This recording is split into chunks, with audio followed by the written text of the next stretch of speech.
I'm Sophia Mitchell, 28 years old, standing in my parents' opulent Boston mansion as champagne flutes clink around me. My father's voice cuts through the New Year's celebration. "You're no longer a Mitchell. I disown you." My mother, draped in diamonds, remains silent beside him. 200 guests freeze, watching me. I simply smile, turn, and walk away. What my parents didn't know as I walked out their door was that I'd already set a plan in motion that would change everything, not just for me, but for our entire family legacy. Before I dive into this wild journey, where are you watching from today? Take a second to hit that like button and subscribe if you want more stories about standing up to toxic family dynamics. Trust me, what happened next will make your jaw drop. The Mitchells aren't just wealthy, they're Boston royalty. My grandfather built Mitchell Financial from nothing during the 1970 seconds, transforming it into one of the Northeast's most powerful investment firms. Our family name adorns hospital wings, university buildings, and charity galas. Being born a Mitchell meant inheriting not just wealth, but an impossible standard of perfection. My father, Richard Mitchell, took over as CEO when I was 8. I grew up watching him command rooms with his imposing presence, 6'3", always in bespoke suits, with steel gray eyes that could freeze you mid-sentence. My mother, Victoria, a former debutante with old money connections, perfectly played the role of corporate wife while running our social calendar with military precision. They were a power couple admired by Boston society, feared in business circles, and absolute strangers to their only daughter. From my earliest memories, everything was about appearances and achievement. My childhood bedroom featured financial textbooks alongside dolls. While other kids had soccer practice, I had etiquette lessons and advanced mathematics tutoring. By 13, I could recite market trends and proper fork placement with equal ease. "Sophia, Mitchells don't show weakness," my father would say whenever I cried. "Darling, no one respects a woman who isn't exceptional," my mother would add while scrutinizing my posture. Love in our household was entirely conditional. Good grades earned brief nods of approval. Ballet recital mistakes meant silent car rides home. When I was accepted to Harvard at 17, my father's only comment was, "As expected, the Mitchell name carries weight." I excelled at Harvard, graduating with an MBA at the top of my class, then dutifully joined Mitchell Financial as expected. My father placed me in investment strategy, not because of my skills, but because he could monitor me closely. For 5 years, I worked 80-hour weeks trying to earn the respect I desperately craved. I dated men they approved of, attended the right fundraisers, and never questioned the family legacy. Everything changed 8 months before that fateful New Year's party. While reviewing acquisition documents, I discovered irregularities in our offshore accounts. Further digging revealed systematic fraud. Mitchell Financial was manipulating market data and misleading clients about investment risks. The practices had started small under my grandfather, but had grown significantly under my father's leadership. I was devastated. The prestigious family name I'd worked so hard to uphold was built on deception. For weeks, I gathered evidence discreetly, hoping there was an innocent explanation. There wasn't. The fraud went all the way to the top. My father was personally directing it. I faced an impossible choice: family loyalty or moral integrity. After sleepless nights and anxiety attacks I hid from everyone, I made my decision. I approached Axiom Capital, a rising competitor known for ethical practices, with a proposal. I would invest my personal inheritance and bring my expertise to help them grow as a counterbalance to my family's corrupt business. For months, I led a double life. Mitchell Financial executive by day, secret Axiom advisor by night. I transferred my inheritance gradually to avoid suspicion. What I never anticipated was my cousin Allison discovering my Axiom connection and running straight to my father with the information just hours before the New Year's celebration that would change everything. The annual Mitchell New Year's Eve Gala was legendary in Boston's social scene. 200 of the city's elite gathered in our mansion's grand ballroom, which sparkled with crystal chandeliers and ice sculptures. I arrived late deliberately, wearing a burgundy gown that stood out among the traditional black and gold attire my mother preferred for guests. I knew something was wrong immediately. The usual fawning greetings from my parents' friends were replaced with awkward nods. My father, holding court near the champagne fountain, locked eyes with me from across the room. His expression wasn't just angry, it was predatory. "Ah, here she is," he announced as conversations hushed around us. The prodigal daughter decides to grace us with her presence. I maintained my composure, years of practice keeping my face neutral despite my pounding heart. My mother stood beside him, her diamond necklace catching the light as she pressed her lips into a thin line. "Dad, Mom, Happy New Year," I said, keeping my voice steady. "Is it?" My father swirled his scotch. "I received an interesting call today from Garrett Hayes at Axiom Capital, thanking me for my daughter's generous investment." His voice rose with each word. "Interesting, since I don't recall my daughter mentioning she was financing our biggest competitor." The room fell completely silent. Even the servers froze in place. "I can explain," I began, though I knew it was pointless. "Explain betrayal? Explain how you've been sneaking around with Hayes while sitting in our board meetings? Explain how my own daughter is trying to destroy what 3 generations of Mitchells have built?" "Richard," my mother murmured, touching his arm. Not to defend me, but to remind him of the audience. He shrugged her off. "No, Victoria. Everyone should hear this." His eyes narrowed at me. "You're no longer a Mitchell. I disown you. Your position at the firm is terminated. Your trust fund is frozen. You have until tomorrow to remove your belongings from any property owned by this family." 200 of Boston's most influential people watched in shock. My mother's silence was deafening. Her only concern was the scene, not her daughter being cut off. Something shifted inside me in that moment. The desperate need for their approval that had driven my entire life simply vanished. I simply smiled, straightened my shoulders, and said, "Happy New Year, everyone," before walking calmly toward the exit. Behind me, I heard my father snap at the orchestra to resume playing. The last thing I heard was the clinking of glasses, as Boston's elite awkwardly pretended they hadn't witnessed my excommunication from one of the city's most powerful families. In my car, thankfully purchased in my name, I didn't cry as expected. Instead, a strange calm washed over me. I'd been preparing for this possibility for months, though I'd hoped to control the timing better. As I drove to my downtown apartment, my phone exploded with text from friends who'd witnessed the scene. Not one message offered support.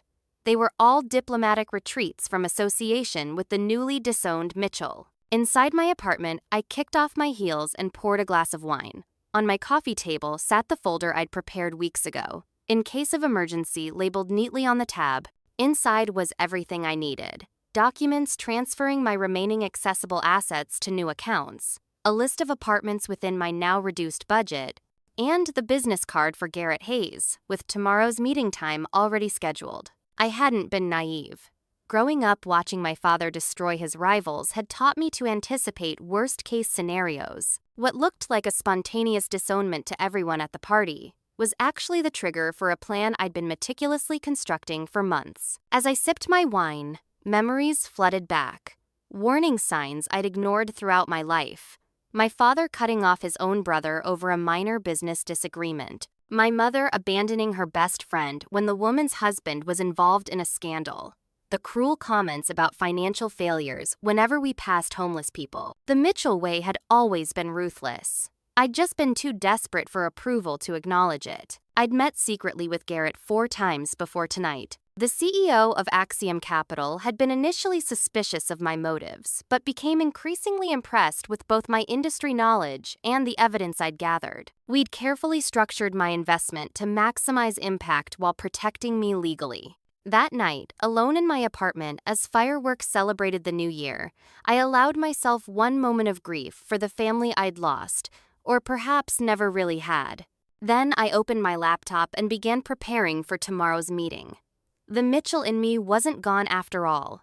It had just found a different purpose. At precisely 9 a.m. on New Year's Day, while most of Boston nursed hangovers, I walked into Axiom Capital's downtown headquarters. Unlike Mitchell Financial's ostentatious marble lobby with its imposing family portraits, Axiom's offices featured clean lines, modern art, and natural light. The difference was refreshing. Garrett Hayes met me himself. At 45, he had built Axiom from scratch over the past decade, positioning it as the ethical alternative to old guard firms like Mitchell Financial. His handshake was firm, his expression serious. "Quite a way to start the year," he said, leading me to his corner office. "Your father has already called 3 of our board members with some colorful threat." "That's faster than I expected," I replied, setting my briefcase on his conference table. "But it won't matter after you see this." I opened the case and removed a leather portfolio containing the complete evidence of Mitchell Financial's fraudulent activities that I'd compiled over the past 8 months. Bank statements, internal memos, email chains, and client manipulation records. Organized chronologically and by severity of offense. Garrett's eyes widened as he paged through the documents. "This is comprehensive." "The Mitchell attention to detail," I said with a humorless smile. "There's enough here to trigger a full SEC investigation. My father's been falsifying risk assessments on investments for years, particularly in the Emerging Markets Fund. Clients think they're in moderate risk investments, while their money is actually in high volatility instruments that generate bigger fees for the firm." Garrett looked up. "Why not take this directly to the SEC yourself?" "Because I want to do more than just bring down my father. I want to change the industry. Axiom is already heading in the right direction. I want to help accelerate that." He studied me for a long moment. "You realize there's no going back from this. I crossed that bridge last night in front of 200 witnesses. By noon, we'd hammered out an agreement. I would join Axiom as Vice President of Strategy, focusing on ethical investment practices and transparency initiatives. My knowledge of Mitchell Financial's client relationships would help Axiom approach those who might be receptive to switching once they learn the truth about how their investments were being handled." As I was leaving Garrett's office, my phone rang. My cousin Allison, who had been working at Mitchell Financial for the past 3 years. "Sophia, what the hell were you thinking?" she hissed when I answered. "Uncle Richard is on the warpath." "Hello to you too, Allison. Happy New Year. Don't be flippant. Do you know what you've done to the family? To the firm? I chose integrity over fraud." "Novel concept in the Mitchell world, I know." She lowered her voice. "Your father's already announced I'm taking your position. I'm moving into your office tomorrow." The betrayal stung more than I expected. Allison and I had grown up together, shared secrets, helped each other through the pressures of being Mitchell heirs. Yet she'd run to my father with information about my Axiom connections. And now she was gleefully taking my position. "Congratulations," I said flatly. "I hope you enjoy the view while it lasts." That afternoon, I visited 3 apartments, settling on a modern 1-bedroom in a less prestigious but still convenient neighborhood. It was half the size of my previous place but came furnished, a blessing since I anticipated my access to the family-owned apartment building would be cut off quickly. By evening, I'd moved essential belongings to my new place and set up my home office. My phone continued to fill with messages, mostly flying monkeys sent by my parents to gather information or express disappointment in my choices. Not one actual friend remained after my fall from grace. The next morning, I arrived at Axiom to find a temporary office prepared for me.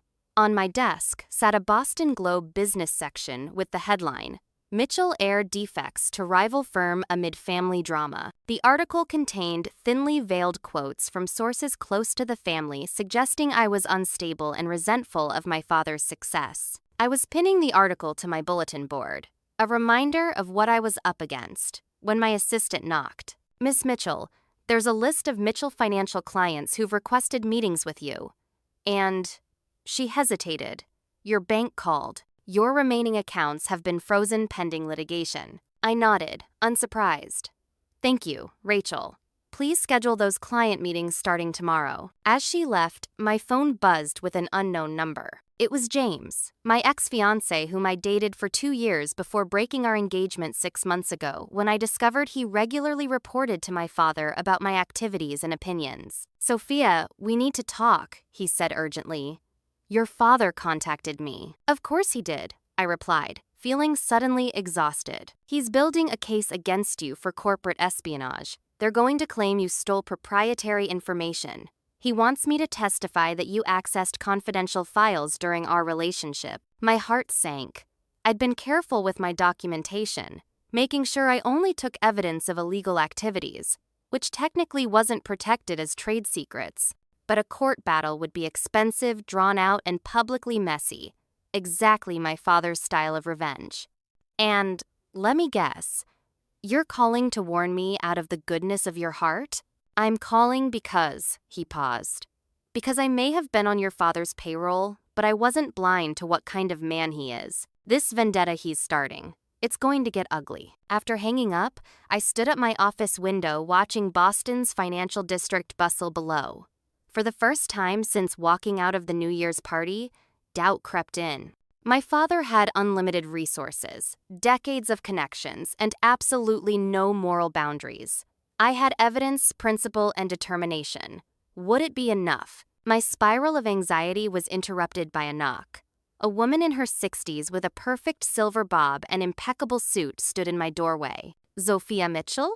I'm Diane Fisher. I recognized her immediately. The longtime legal counsel for Mitchell Financial who had always been kind to me during board meetings. Miss Fisher, I assume you're here to serve me with something? She closed the door and lowered her voice.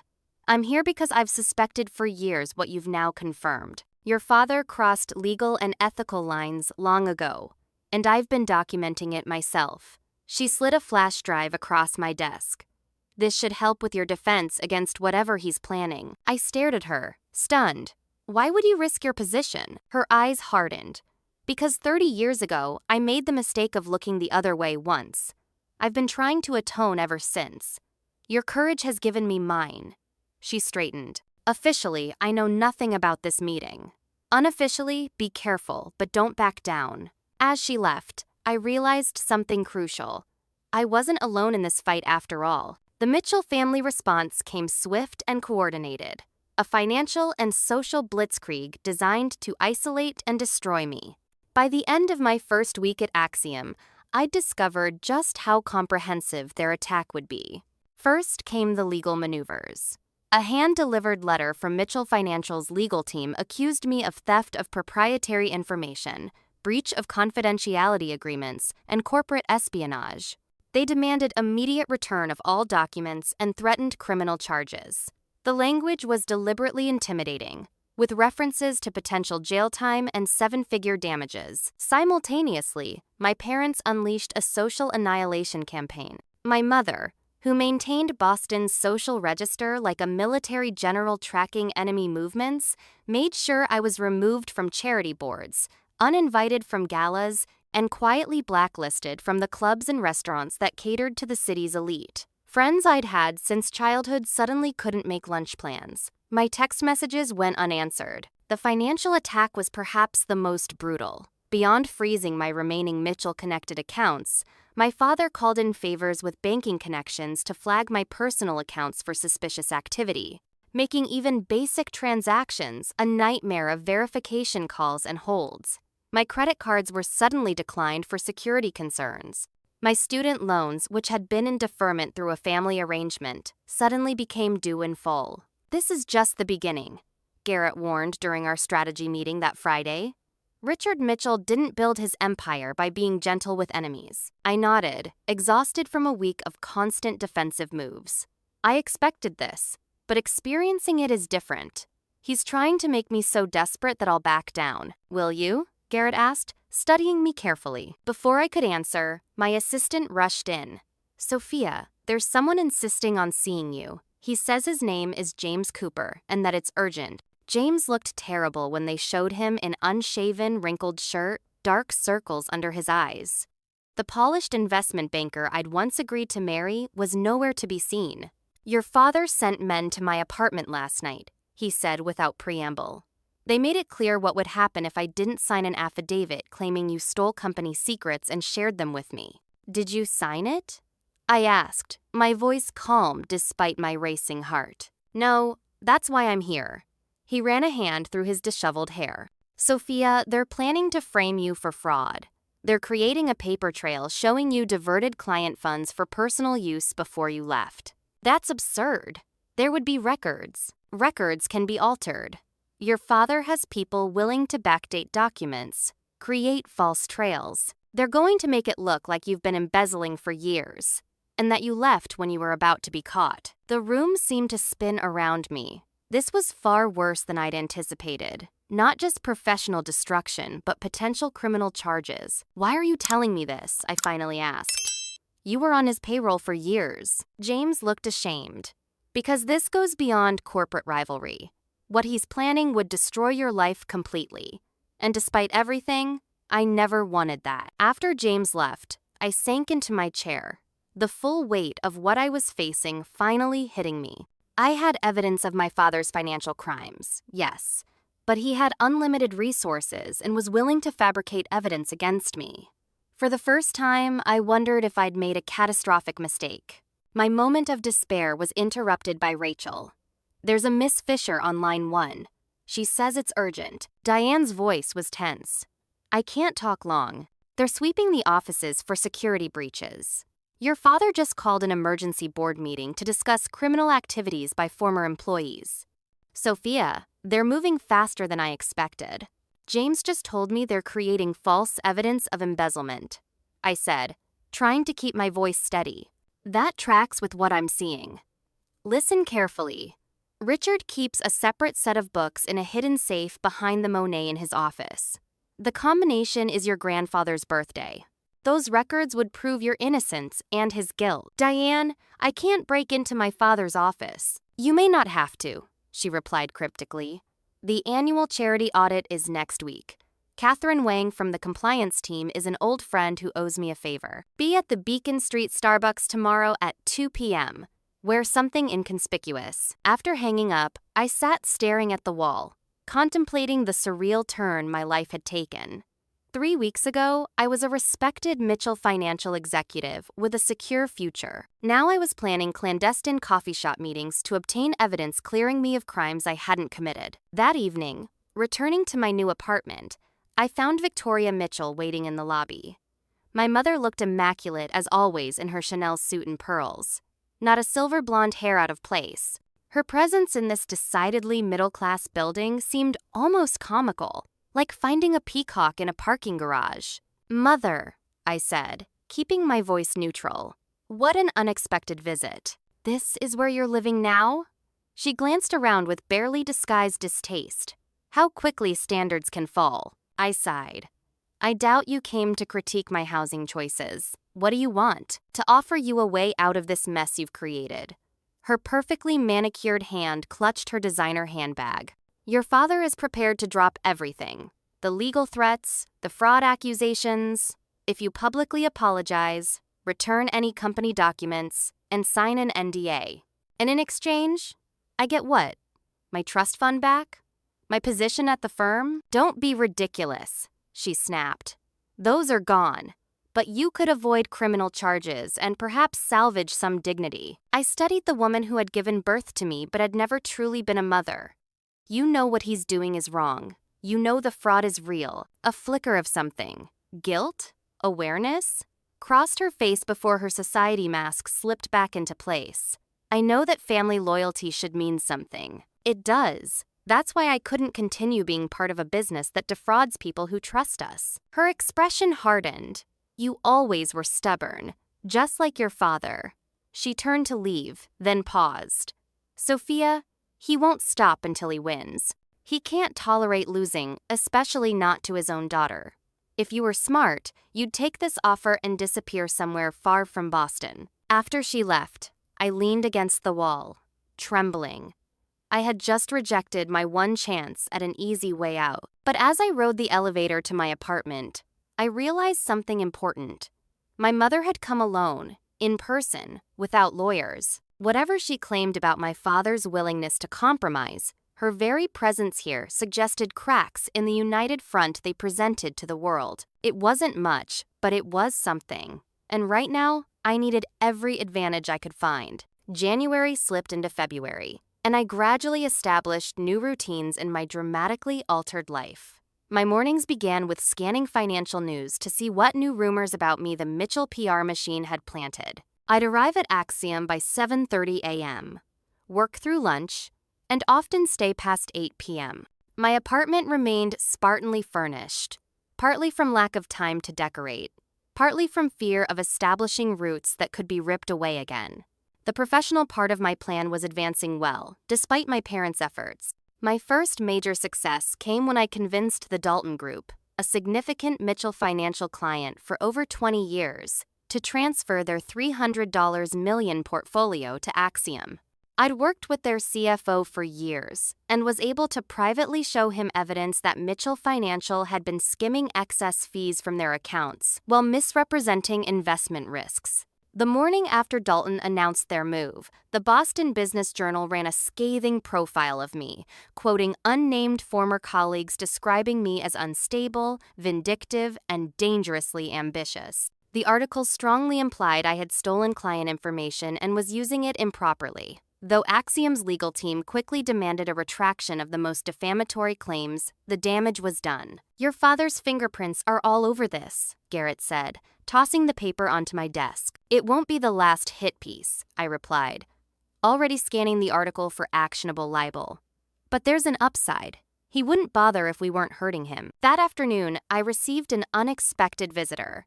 A lanky man with disheveled hair and intense eyes appeared at my office door. "Sophia Mitchell?" "Ryan Blackwell, investigative finance reporter for the Boston Examiner." He handed me a business card. "I've been looking into Mitchell Financial for months, and suddenly your name is everywhere. I think we should talk." I studied him warily. "My father has half the Boston media in his pocket. Why should I trust you?" "Because I've been investigating your family's company since before you left," he replied, pulling out a notebook. "Offshore accounts, manipulated risk assessments, the Harrison Pension Fund disaster. I've been tracking it all. What I lack is insider confirmation and documentation." Our conversation lasted 3 hours. Ryan had independently uncovered many of the same issues I had, though he lacked the internal documentation to prove it. His motivation seemed genuine. He specialized in financial corruption stories and had already brought down 2 smaller firms for similar practices. "I'm not interested in a personal takedown piece about family drama," he assured me. "I want the systematic fraud story. The fact that you walked away from wealth and privilege to expose it just makes the narrative more compelling." As Ryan left, Mia Winters from Axiom's Client Services Department stopped by my office. We'd worked together occasionally since my arrival, but hadn't connected personally. "I overheard your conversation," she admitted. "I want you to know, I'm with you on this." "Excuse me?" "Mitchell Financial foreclosed on my parents' business during the 2008 crisis," she explained, her expression hardening. "They could have restructured the loan, but your father specifically ordered aggressive collection. My dad never recovered, literally died of a heart attack 6 months later." I winced. "Mia, I'm so sorry. It's not your fault," she interrupted. "But I wanted you to know why I requested to work with your accounts when you joined Axiom. I believe in what you're doing." As February progressed, my circle of allies slowly expanded. Ryan became a regular contact, carefully building his investigation parallel to my efforts. Mia proved invaluable in helping clients transition smoothly to Axiom. Diane continued providing discreet information from inside Mitchell Financial, including warning me about an attempted breach of Axiom's client database that my father had privately authorized. Yet I found myself struggling with trust issues. Years of conditional love from my parents and the revelation of James's betrayal had left deep scars. I scrutinized every interaction for hidden motives. Was Ryan just using me for a career-making story? Was Mia's hatred of my father clouding her judgment? Did Diane have an agenda I couldn't see? My paranoia wasn't entirely unwarranted. In late February, I discovered my apartment had been broken into while I was at work. Nothing was stolen, but files had been clearly rifled through, and my laptop showed signs of attempted access. The police were sympathetic but unhelpful, calling it a routine burglary despite the lack of missing valuables. The break-in pushed me to dig deeper into my family's secrets. If they were willing to invade my private space, what else might they do? I began investigating beyond just the financial crimes, looking into personal affairs that might give me leverage. The results were disturbing. Through careful analysis of Mitchell Financial's consulting payments and property records, I uncovered evidence that my father had maintained a mistress for nearly 15 years. He had purchased her a Beacon Hill townhouse through a shell company and had been funding what appeared to be living expenses for her and a teenage son who would be approximately 13 years old, born during my parents' marriage. Even more shocking was evidence suggesting my mother was fully aware of the arrangement. Several transfers from her personal accounts matched tuition payments for an exclusive boarding school attended by the boy. My perfect, proper mother, who espoused family values at charity galas, had been complicit in maintaining my father's second family. The discovery left me reeling. The hypocrisy was stunning, even for the Mitchells. As I sat in my apartment that night staring at the documentation, I found myself facing a moral dilemma. Using this information would devastate both my parents' reputations and potentially hurt an innocent boy who hadn't asked to be born into this complicated situation. Ryan's reaction when I hinted at having discovered personal information was immediate. "That's gold, Sophia. A financial crime story is important but limited in audience. Add in a secret family scandal involving Boston's elite? That's front-page material." His enthusiasm disturbed me. "This isn't about creating tabloid fodder, Ryan. It's about stopping financial fraud. It's about holding powerful people accountable," he countered. "Your father has cultivated this image of moral leadership while defrauding clients and maintaining a secret second family. The public deserves to know who's really managing their money." I wasn't convinced. Exposing financial crimes was one thing. People had been hurt financially by my father's actions and deserved justice. But dragging a child into public scrutiny felt wrong. I decided to keep the information in reserve, but not to use it unless absolutely necessary. Meanwhile, I was growing closer to Ryan personally. What had begun as professional alliance had evolved into long dinners discussing everything from financial ethics to literature. He was brilliant, passionate, and seemed genuinely supportive of my goals beyond just getting his story. By March, we were dating, cautiously on my part, enthusiastically on his. "You know, this complicates everything professionally." I warned him one night over dinner. "Life is complicated," he replied with a grin. "Embrace it." I was learning to do exactly that. Embrace the complications of my new reality. When Mia requested an urgent meeting one morning in early April. "Mitchell Financial is preparing a hostile takeover attempt of Axiom," she said without preamble once my office door was closed. "What? How do you know this?" She hesitated. "I have a contact there who owed me a favor." "That's impossible. Axiom is privately held. The board would never sell to Mitchell. They're going after your investors directly, offering premium buyouts with the condition of voting for new leadership, specifically leadership that would remove you from any position of authority." Her expression was grave. "Sophia, this is specifically targeted at destroying you, not just acquiring a competitor." As I processed this alarming development, my phone buzzed with a text from my mother. "Need to meet. Urgent. No lawyers." The Mitchell counterattack was entering a new phase, and I needed to be ready.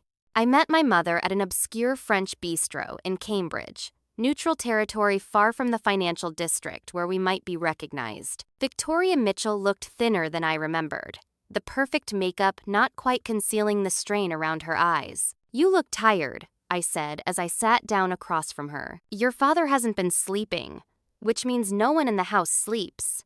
She sipped her water, hands slightly trembling. The Dalton Group's departure hit him hard. 3 other major clients have quietly followed. I waited silently. Victoria Mitchell didn't arrange secret meetings to discuss my father's sleep habits. "He's preparing to destroy Axiom completely," she finally continued. "Not just the hostile takeover attempt.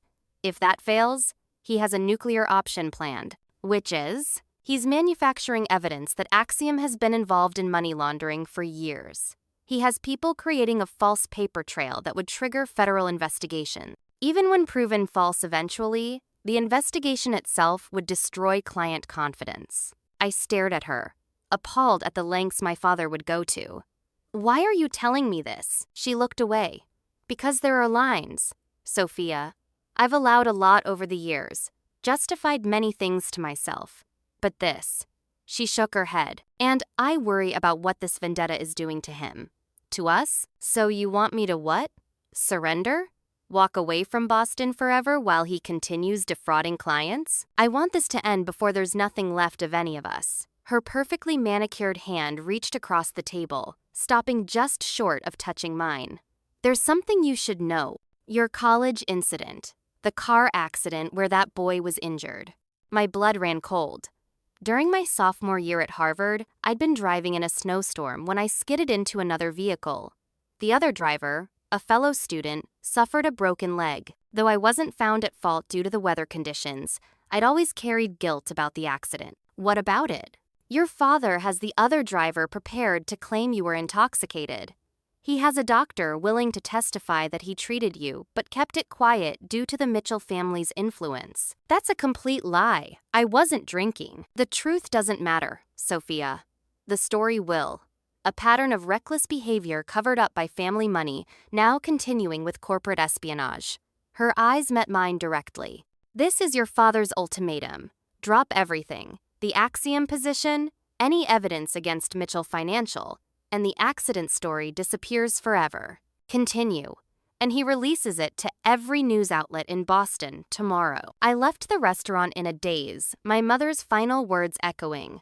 He won't stop, Sophia. This is existential for him. Back at my apartment, I poured a large glass of wine and tried to think clearly. I hadn't been drinking that night in college. But how would I prove it now, years later? It would be my word against a doctor's fabricated records and testimony from the other driver, who had likely been compensated handsomely for his new memories. Ryan arrived an hour later, concerned after my brief, cryptic text. Your father is seriously playing hardball, he said after I explained the situation. But Sophia, you can't give in.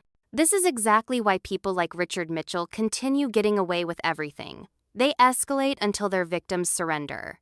It's not just about me anymore, I replied. A false story about driving under influence could trigger investigations into my current judgment and ethics. It could damage Axiom, Garrett, all the clients who trusted me. So we fight back. I'm close to having enough for my exposé. Once it runs, my reputation would already be destroyed, Ryan. No one remembers retractions, only accusations. He's studied me carefully. You're actually considering taking his deal, aren't you? I don't know, I admitted. I need time to think. The next morning, I received an unexpected call from Diane Fisher. I heard about Victoria's meeting with you, she said without preamble. The accident story threat. How did you? I've been your father's legal counsel for 25 years, Sophia. Very little happens that I don't eventually learn about. She paused. There's something you should understand about your mother.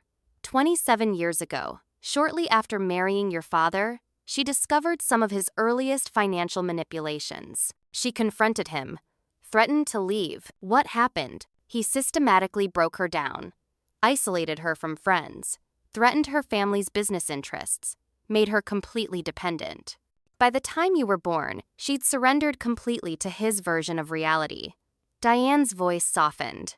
I'm not excusing her choices, but Victoria Mitchell was once very different from the woman you know. She had principles she couldn't maintain under your father's influence. The parallel to my current situation wasn't subtle. You're saying history is repeating itself. I'm saying you're stronger than she was. Don't make her mistake. After hanging up, I sat in my office, staring at the Boston skyline, turning over my options. The prospect of fighting a vicious public battle against false accusations was deeply daunting. Yet surrendering would mean my father winning exactly as he always had, through intimidation and unethical tactics. My contemplation was interrupted by Garrett Hayes calling an emergency afternoon meeting with the Axiom Board of Directors. Word of Richard Mitchell's takeover attempt had leaked, creating panic among some board members. Multiple investors have received buyout offers from Mitchell shell companies, Garrett explained to the assembled board.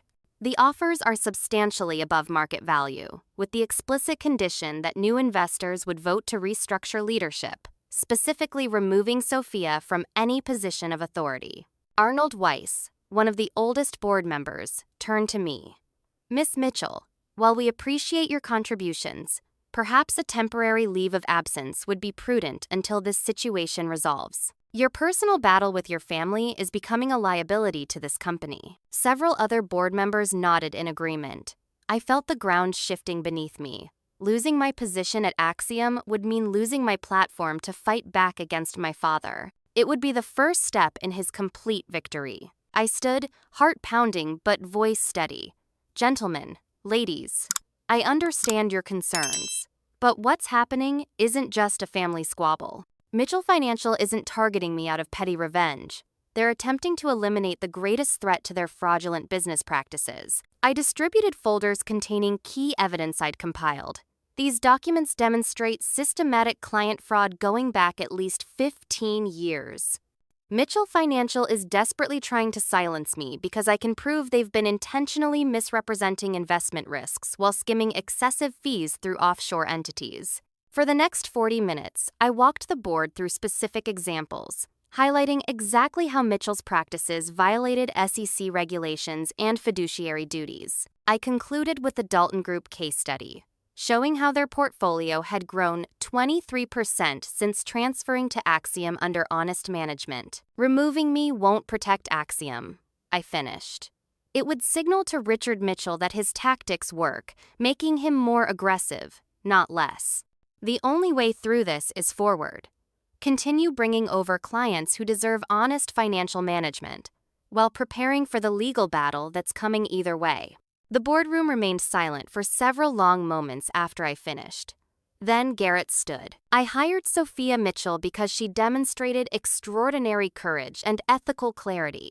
Everything we've seen since confirms that judgment. I move that we not only maintain her position, but increase our legal defense fund in preparation for Mitchell Financial's next moves. The vote was 10-2 in favor. As the meeting adjourned, several board members approached to express their support. For the first time in months, I felt the tide might be turning. That feeling was short-lived.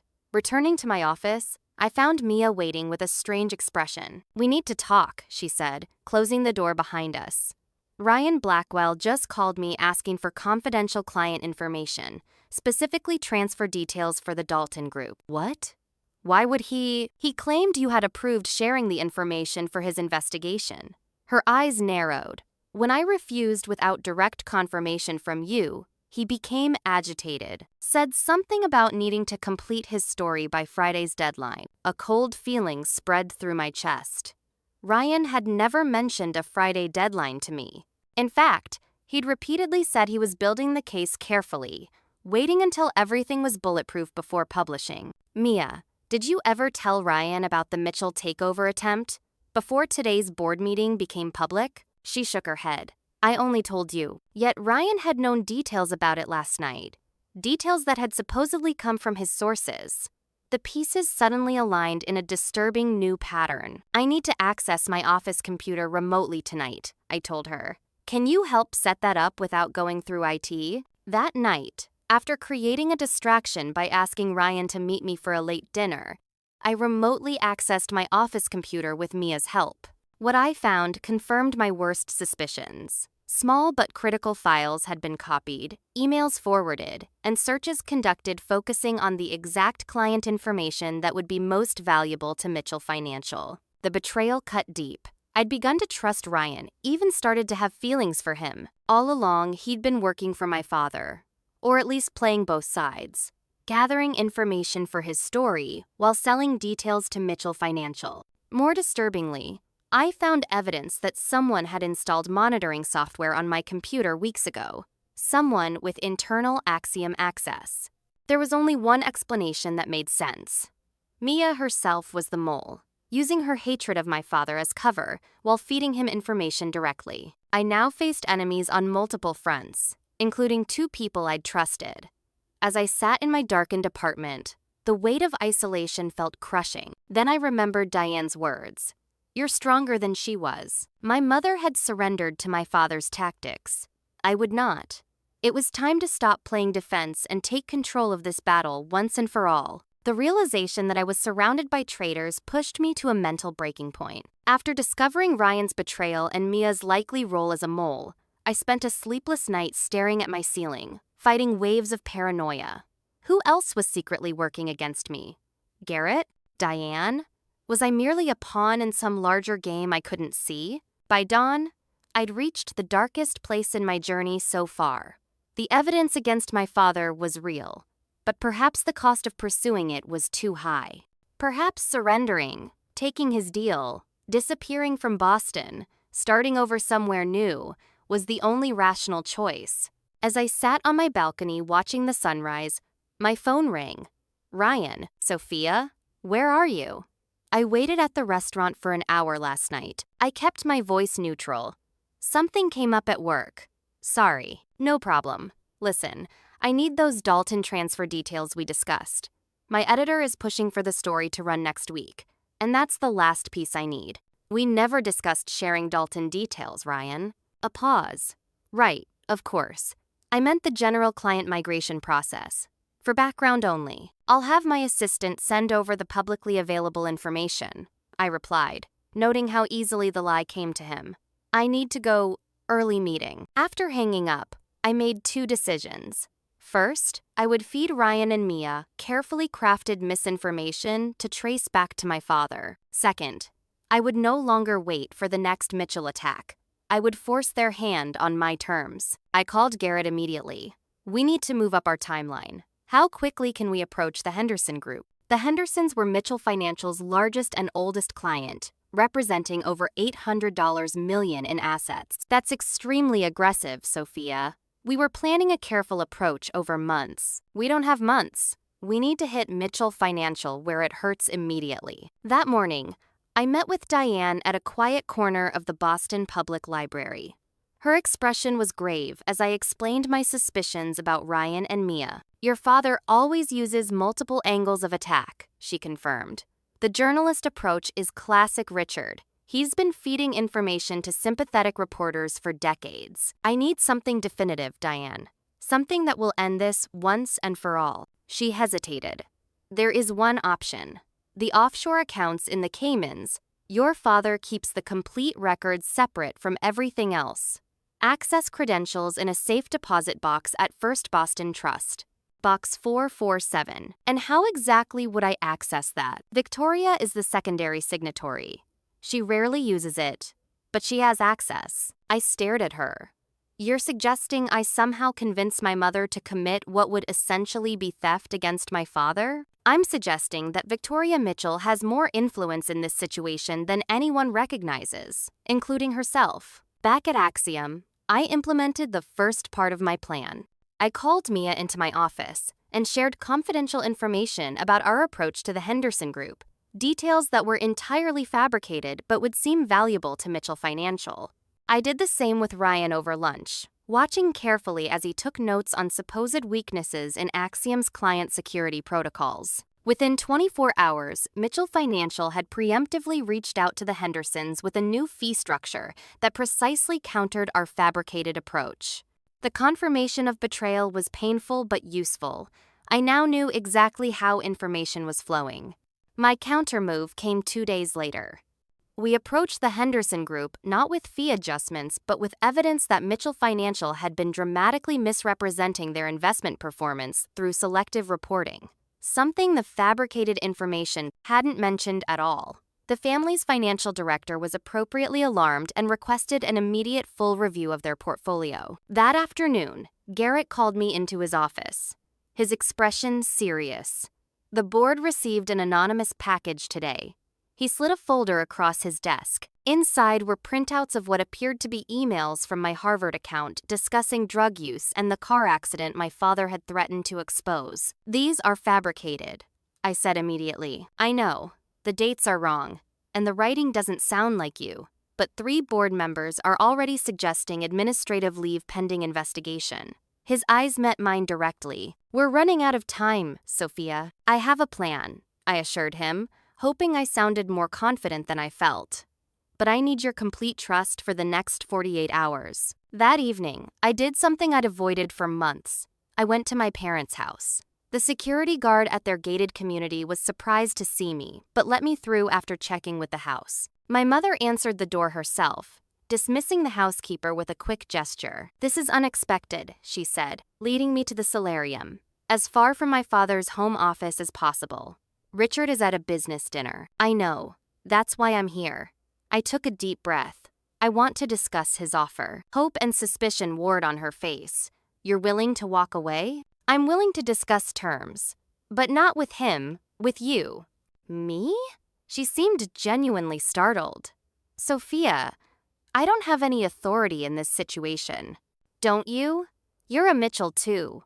You hold board positions, you have your own assets, and most importantly, you know everything he's done. Everything, Mother.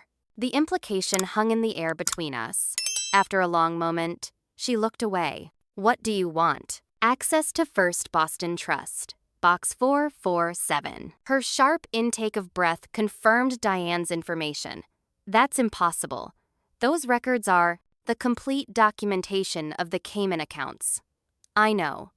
I also know you're the secondary signatory. If I did this, and I'm not saying I would, what guarantee do I have that this ends? I met her gaze directly. The same guarantee I have that Father's attacks will stop. None. We're long past guarantees, Mother.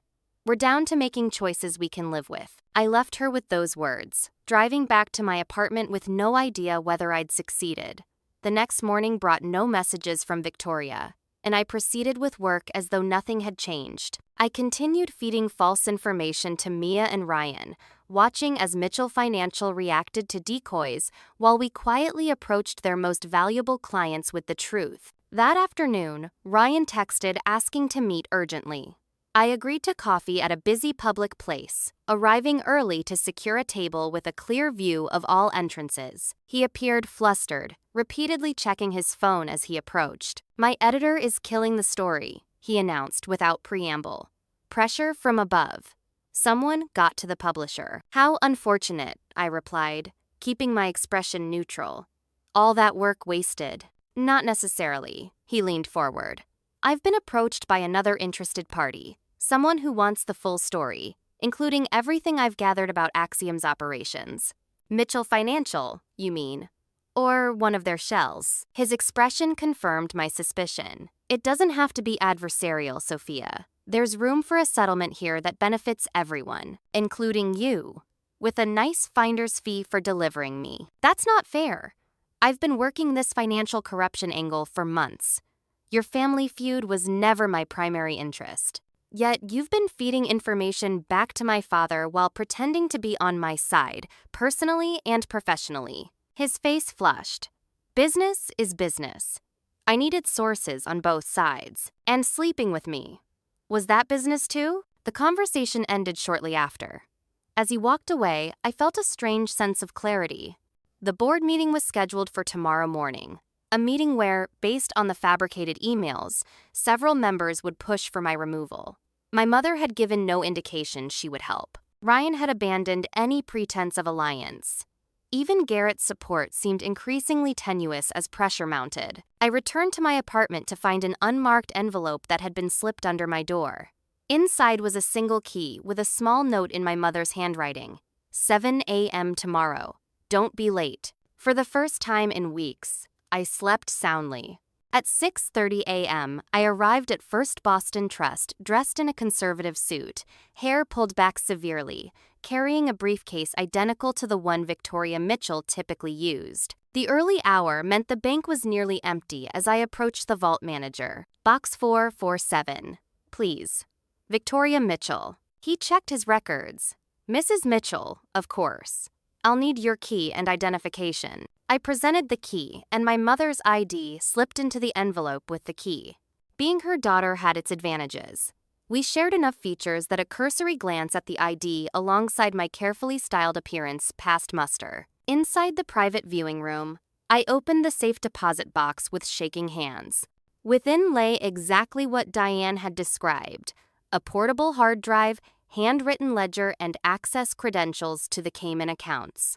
I photographed everything, copied the essential files to a secure drive, and returned the originals exactly as I'd found them. By 7:45 a.m., I was back in my apartment changing for the 9 a.m. board meeting. At 8:30, I sent identical messages to my father, mother, and the Axiom board. Emergency press conference, Axiom headquarters, 10 a.m. Attendance strongly advised. When I arrived at Axiom, Garrett was waiting in my office, expression concerned. Sophia, what are you doing? The board is already discussing your suspension. Trust me, I said, handing him a folder. Review these while I'm in the meeting. If you still want to fire me afterward, I'll submit my resignation immediately. The board meeting went exactly as expected. Accusations based on the fabricated emails, concerns about my judgment, suggestions of administrative leave. I listened calmly, offering no defense until they had finished. I understand your concerns, I said finally, and I appreciate the opportunity to have worked here. However, events have overtaken this discussion. If you'll join me in the main conference room, I believe the situation will become clear. The confusion on their faces would have been comical in other circumstances. As we entered the conference room, we found it already filling with reporters, cameras being set up, Mitchell Financial board members arriving with puzzled expressions. My father stood in one corner, face thunderous, while my mother sat quietly near the back. At precisely 10 a.m., I took the podium. Cameras flashed as I began. Good morning. I'm Sophia Mitchell. 3 months ago, I left my family's company after discovering systematic fraud and client deception. Since then, I've been subjected to personal and professional attacks designed to silence me. I gestured to a screen where key documents from the Cayman accounts were displayed. Today, I'm providing federal regulators with complete evidence of Mitchell Financial's offshore operations, including proof of fee manipulation, tax evasion, and misrepresentation of investment risks to clients. I'm also announcing that the Henderson Group, Dalton Investments, and 7 other major clients representing over $2 billion in assets have terminated their relationships with Mitchell Financial effective immediately. The room erupted in chaos. My father attempted to approach the podium but was blocked by reporters shouting questions. Through the commotion, I caught my mother's eye. Something passed between us. Not forgiveness exactly, but recognition. I've spent my life trying to earn the Mitchell name, I concluded. Today, I'm redefining what that name stands for. As I stepped away from the microphone, I noticed the SEC representatives I'd invited arriving at the back of the room. The breaking point had arrived, and I had chosen exactly when and how it would happen. The 72 hours following the press conference passed in a blur of media frenzy, legal meetings, and what felt like endless cups of coffee. Mitchell Financial's stock plummeted 43% as panic spread among remaining clients and investors. My father issued a defiant statement calling my accusations the vindictive fabrications of a disgruntled family member and promising full cooperation with any investigation to clear the company's name. Behind the scenes, however, Mitchell Financial was in crisis mode. 3 board members resigned immediately. The SEC launched a formal investigation, freezing several of the company's accounts. Major clients who hadn't already left were placing frantic calls to Axiom and other competitors. Through carefully placed sources, I learned that my father had barricaded himself in his office with his most trusted lieutenants, shredding documents and attempting to cover tracks. My mother had retreated to their summer house on Nantucket, refusing all contact, including from him. Garrett was stunned by the evidence I'd provided. This is far worse than even you suggested, he said, as we reviewed the Cayman account. There's enough here to trigger criminal charges, not just regulatory fines. That was always a possibility, I acknowledged. Though not my primary goal. What is your goal, Sophia? Revenge? I considered the question carefully. Justice, not revenge, and reform. The financial industry has operated with impunity for too long. On the 3rd day after the press conference, as I was preparing for yet another interview, my assistant interrupted. Sophia, there's someone demanding to see you. She won't give her name, but she says she's family. To my surprise, it was Allison, my cousin who had taken my position at Mitchell Financial. You've destroyed everything, she said without preamble, her face blotchy from crying. Uncle Richard is talking about bankruptcy protection. My position is worthless now. The company was destroying itself through fraud, I replied calmly. I just exposed it. That's your justification? Family loyalty means nothing to you? Loyalty to what, Allison? To defrauding clients? To covering up illegal activities? That's not loyalty. It's complicity. She slumped into a chair. What am I supposed to do now? My entire career was built on the Mitchell name. Despite everything, I felt a pang of sympathy. Allison had been raised in the same toxic environment I had, where family reputation trumped everything, including ethics. Start over. Build something honest. It's what I did. After she left, I received an unexpected call from James. You should know your father's not giving up, he warned. He called me last night, asking for anything I might know about your activities at Axiom, particularly anything that could be construed as improper. And what did you tell him? That I wouldn't be his spy again. A pause. I'm trying to do better, Sophia. That evening, a courier delivered a thumb drive to my apartment with a note. Offshore accounts in Singapore and Malta that Richard doesn't know I know about. Perhaps these will help. V. My mother, it seemed, had made her choice. The next morning brought news that federal investigators had expanded their inquiry to include potential criminal charges for wire fraud and tax evasion. Mitchell Financial announced it was cooperating fully while beginning restructuring corporate speak for mass layoffs and desperate attempts to salvage any remaining value. Amid this chaos, I received a text from an unknown number. Parking garage. Level 3. Your building. Now. Come alone.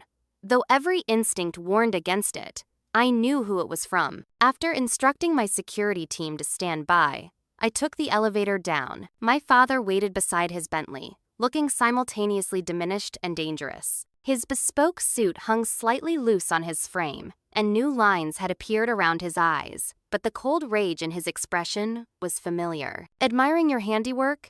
He asked as I approached, keeping a careful distance. The destruction of a 3-generation legacy? The legacy was already corrupted, I replied. I just exposed it. You think you've won? His laugh was bitter. This is just beginning, Sophia. You've made an enemy who knows all your weaknesses, all your secrets. The accident story is still ready to go. I have resources you can't imagine, loyalty you couldn't purchase. Is that why you wanted to meet? More threats? I wanted to see for myself what my daughter has become. Cold, calculating, willing to destroy her own blood for what? Some misguided crusade? Corporate advancement? You're more like me than you care to admit. The accusation stung precisely because it touched my deepest fear, that in fighting monsters, I had become one. The difference is consent, I said finally. Your clients never knew you were defrauding them. Everyone I've dealt with has had full transparency. Transparency. He spat the word. The market runs on asymmetric information.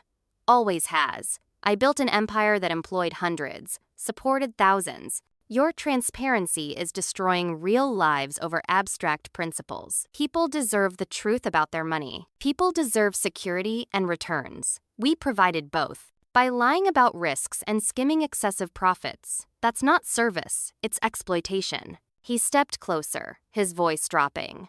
We are not finished, Sophia. When you least expect it, when you think you're finally safe, I will be there to take everything from you, just as you've done to me. As he turned to leave, I called after him. What would Grandpa think of what you've done with his company? He froze, then continued to his car without answering. It was a low blow. My grandfather had been his hero, the only person whose approval had ever seemed to matter to him. But I needed him to understand that this wasn't personal vindictiveness. Someone had to hold the line on ethics in our industry, even against family. The next day, Mitchell Financial announced my father was taking a temporary leave of absence while the board cooperated with investigations. The company's legal team approached Axiom with a settlement proposal that would effectively dismantle Mitchell Financial, transferring remaining legitimate client relationships to Axiom in exchange for immunity for certain executives, notably excluding my father. As the endgame approached, I gathered the Axiom board for a crucial decision. We have an opportunity to absorb much of Mitchell Financial's client base, I explained, but I believe we should accept only if strict conditions are met. Full disclosure to all clients of previous mismanagement, complete audits of transferred assets, and no immunity agreements that prevent justice for those who knowingly participated in fraud. To my surprise, the board unanimously supported my position. Even Arnold Weiss, who had pushed hardest for my suspension just days earlier, voiced strong approval. I misjudged you, Miss Mitchell, he admitted. You've shown exceptional integrity throughout this ordeal. The final confrontation came at the emergency Mitchell Financial shareholders meeting, convened to address the crisis. Though I no longer held any official position with the company, I attended as the representative of Axiom, the firm now positioned to acquire much of Mitchell Financial's legitimate business. The grand ballroom of the Boston Harbor Hotel was filled with angry shareholders, nervous board members, and a surprisingly large media presence. As I entered, conversations hushed momentarily before erupting into heightened murmurs. I took my seat in the front row, directly facing the podium where my father would soon appear. When he walked onto the stage, Richard Mitchell appeared to have aged years in the week since our parking garage encounter. His tailored suit couldn't disguise the slump in his shoulders, though he maintained the imperious expression that had intimidated colleagues and family alike for decades. "Distinguished shareholders," he began, voice still commanding despite everything, "we face unprecedented attacks on our company's reputation from competitors, regulators, and," his eyes found mine, "former insiders with personal agendas." As he continued outlining the company's response plan, essentially legal maneuvers to delay the inevitable, I felt a presence beside me. My mother had slipped into the seat next to mine, immaculately dressed as always, her expression unreadable. "You're actually attending?" I whispered, genuinely surprised. "I'm still a Mitchell," she replied softly. "For better or worse." My father faltered slightly upon noticing Victoria beside me, but recovered quickly, launching into accusations against Axiom for corporate espionage and tortious interference. I stood when he finished, approaching the microphone set up for shareholder questions. The room fell completely silent. "Mr. Mitchell," I began, keeping my voice steady and professional, "you've described the current situation as an attack on Mitchell Financial. Would you care to address the specific evidence of fraudulent practices submitted to regulators, including documentation of the Cayman, Singapore, and Malta accounts?" His face flushed. "I don't recognize your standing to ask questions at this meeting. Security, please remove this person." Before security could respond, a man in the back stood up. "I'm with the Securities and Exchange Commission. We'd also like to hear the answer to that question." What followed was corporate theater at its most dramatic. As my father attempted to deflect with legal jargon and vague assurances, more specific questions came from shareholders who had received copies of key documents, copies I had strategically distributed the previous day. The situation deteriorated rapidly when another shareholder, a longtime client, demanded to know why his risk profile had been altered without his knowledge, placing his retirement funds in high-risk investments while reporting more conservative allocations. My father's composure finally cracked. "The board has approved all practices. Every decision was made to maximize shareholder value. We've delivered consistent returns for decades." Through fraud, I interjected calmly into the microphone. "Returns built on deception aren't sustainable." His eyes locked with mine, rage barely contained. "You ungrateful, treacherous." He caught himself, but too late. The personal attack revealed his true focus, not the company's welfare, but his own sense of betrayal. The meeting dissolved into chaos as additional SEC representatives appeared, serving subpoenas to several board members. My father was escorted from the stage by his legal team as reporters shouted questions and photographers captured the moment that would appear on business pages worldwide. As the room emptied, my mother remained seated beside me, watching the aftermath with composed detachment. "It's really over, isn't it?" she said finally. "Mitchell Financial in its current form? Yes. But something better can emerge from this." She studied me with new awareness. "You've changed. I've become who I always should have been." She considered this, then reached over and briefly squeezed my hand, the first genuine maternal gesture I could remember in years. "So have I," she said quietly, before rising to leave. Outside the hotel, reporters surrounded me, shouting questions about family dynamics, revenge, and the future of both companies. I raised a hand for quiet. This was never about family drama, I stated clearly. This was about fundamental ethics in financial management.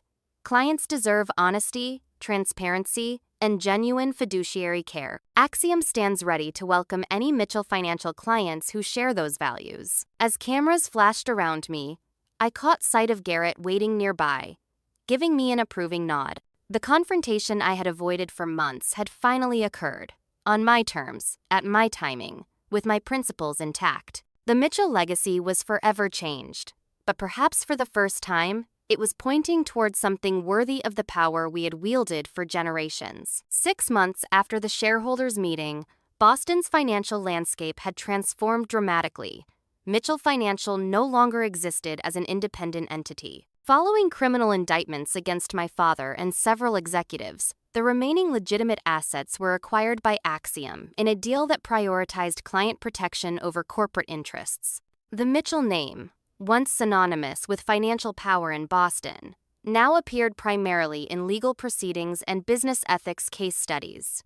My father faced multiple federal charges for securities fraud, tax evasion, and wire fraud. Despite assembling an elite legal team, his prospects looked bleak as former colleagues turned state's evidence in exchange for leniency. He refused all my attempts at communication, maintaining that I had destroyed not just his company, but our entire family legacy out of personal spite. In contrast, my relationship with my mother evolved in unexpected ways. After testifying against my father in exchange for immunity, Victoria Mitchell retreated briefly to Europe before returning to Boston with a surprising proposition. "I'd like to establish a foundation," she explained over lunch at a quiet cafe far from the financial district, "using my personal assets, which are considerable despite everything. A foundation focused on financial literacy and consumer protection." I studied her carefully, looking for ulterior motives. Why? Because I've spent decades witnessing financial exploitation while doing nothing. She met my gaze directly. And because I'd like to finally do something my daughter might respect, the Mitchell Foundation for Financial Education launched 2 months later, with Victoria as chairwoman and a board comprised of consumer advocates and ethics professors. I maintained professional distance but provided consultation on the foundation's structure and mission. Our personal relationship remained complicated. Too much history existed for simple reconciliation, but mutual respect had replaced antagonism. At Axiom, my position evolved as the company grew. After the successful integration of former Mitchell Financial clients, Garrett promoted me to Chief Ethics Officer, a new role overseeing transparency initiatives and client advocacy. The position reflected my emerging reputation in the industry as a reformer willing to challenge established practices. Many former Mitchell employees found positions at Axiom after thorough vetting. Diane Fisher joined as senior legal counsel, bringing valuable institutional knowledge and a commitment to ethical practices. Several junior analysts and managers who had been unaware of the fraud were given fresh start. Not everyone fared as well. Mia Winters was terminated after evidence confirmed she had been feeding information to Mitchell Financial. Ryan Blackwell's journalistic career imploded when his unethical reporting practices became public. My cousin Allison struggled briefly before finding a position with a bank in Chicago. Physically and professionally distant from the Mitchell scandal, James and I established an unexpected friendship built on genuine contrition on his part and cautious forgiveness on mine. His testimony about my father's attempts to recruit him for fabricating evidence proved valuable to prosecutors, and his subsequent dedication to compliance work in his new position at a regional bank suggested sincere reform.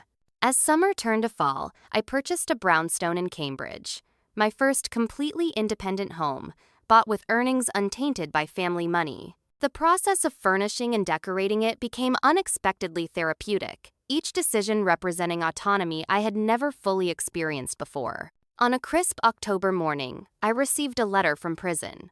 My father's handwriting was instantly recognizable, precise, and authoritative, despite his circumstances. For hours, I left it unopened on my kitchen counter, uncertain whether engaging with him would reopen wounds that had finally begun to heal. When I finally read it that evening, his words were exactly what I should have expected. Not an apology or recognition of wrongdoing, but a complex blend of accusation, philosophical justification, and, buried deep in the subtext, a tentative reach toward connection. He claimed to be writing a memoir revealing the true story behind Mitchell Financial and invited my input for accuracy. After careful consideration, I replied with a brief note, "The truth matters more than either of our versions of it. I remain open to honest conversation when you're ready. Whether that day would ever come remained uncertain, but the choice to engage or not was finally mine alone. November brought an unexpected development when I was asked to testify before a Congressional Committee on Financial Industry Reform. My testimony about the cultural factors enabling fraud within family-controlled financial firms received national attention and led to consulting opportunities with regulatory agencies developing new oversight frameworks. Through these professional successes, I maintained careful boundaries around my personal life, wary of trusting too readily after past betrayals. This caution gradually softened as I developed genuine friendships with colleagues and neighbors who knew me as Sophia rather than as a Mitchell. A particularly meaningful connection formed with Emma Reeves, a forensic accountant who had consulted on the Mitchell financial case. Our friendship began professionally, but evolved into a trusted bond as we discovered shared experiences navigating male-dominated industries and complicated family legacies. Her pragmatic perspective and unfailing integrity made her one of the few people with whom I could discuss both my ongoing work and the emotional aftermath of the past year. The holiday season approached with mixed emotions. For the first time in my life, I had no formal family obligations or Mitchell traditions to fulfill, a reality both liberating and occasionally melancholy. I decided to host a small Thanksgiving gathering for colleagues who, like me, were separated from family by choice or circumstance. The evening proved unexpectedly joyful, filled with genuine conversation and laughter that felt more authentic than any Mitchell holiday I could remember. As December arrived, I received an invitation that surprised me. Victoria asked me to join her for a private dinner on New Year's Eve, exactly 1 year after the gala where I'd been publicly disowned. Symbolism? I asked when I called to accept. Perhaps, she acknowledged. Or just recognition of how much can change in a year. We met at a small, elegant restaurant, nothing like the ostentatious venues my parents had favored in the past. My mother seemed different, still perfectly groomed and composed, but somehow more present, less performative. After initial pleasantries, she handed me a small wrapped package, a New Year gift. Inside was a framed photograph I'd never seen before, my mother holding me as an infant, both of us laughing at something off camera. We looked happy, connected, before family expectations and my father's influence had created the chasm between us. I found it while cleaning out the summer house, she explained. I thought you should have it. Thank you. I studied the image, trying to reconcile it with the distant mother I remembered. We look normal. We were, once, before everything. She hesitated. Sophia, I know I can never undo my failures as your mother. The times I chose silence over support. The ways I enforced your father's impossible standards instead of protecting you from them. Why did you? The question had lingered for decades. She considered carefully before answering. Fear, initially. Then habit. Eventually, belief. She sipped her wine. It's remarkable how completely one can internalize a worldview when surrounded by it constantly. The Mitchell way became my way without my noticing the transformation. Until recently. Until you forced me to see alternatives. She met my gaze directly. Your courage has been instructive. We talked for hours. Not just about the past year, but about decades of Mitchell history I'd never fully understood. She shared stories about my grandfather's early business practices, my father's desperate drive to expand the family legacy, and her own gradual surrender of independence after marriage. For the first time, I glimpsed the complex human behind the perfect Mitchell wife facade. As midnight approached, she raised her glass. To new beginning. I hesitated, then added, and to truth, however uncomfortable. Walking home after dinner, I found myself contemplating the nature of family legacies. The Mitchell name had once represented power, influence, and a certain kind of success in Boston society. Now, it would forever be associated with one of the financial industry's most significant fraud cases. Yet, perhaps the true legacy wasn't the company or the reputation, but the choices each generation made with the opportunities and burdens they inherited. The next morning, New Year's Day, I hosted my own small gathering for the close circle of colleagues and friends who had supported me through the tumultuous year. As we shared brunch in my new home, I realized I had created something my wealthy upbringing had never provided: authentic community based on mutual respect rather than obligation or advantage. Looking around at these people who had chosen to stand by me through the hardest year of my life, I finally understood the lesson hidden within the painful journey. True success wasn't measured in assets managed or influence wielded, but in the courage to live according to one's deepest values, even when the cost seemed unbearably high. I had walked away from the Mitchell fortune and name, but in doing so, I had reclaimed something far more valuable: the freedom to define success on my own terms and to build relationships based on genuine connection rather than calculated benefit.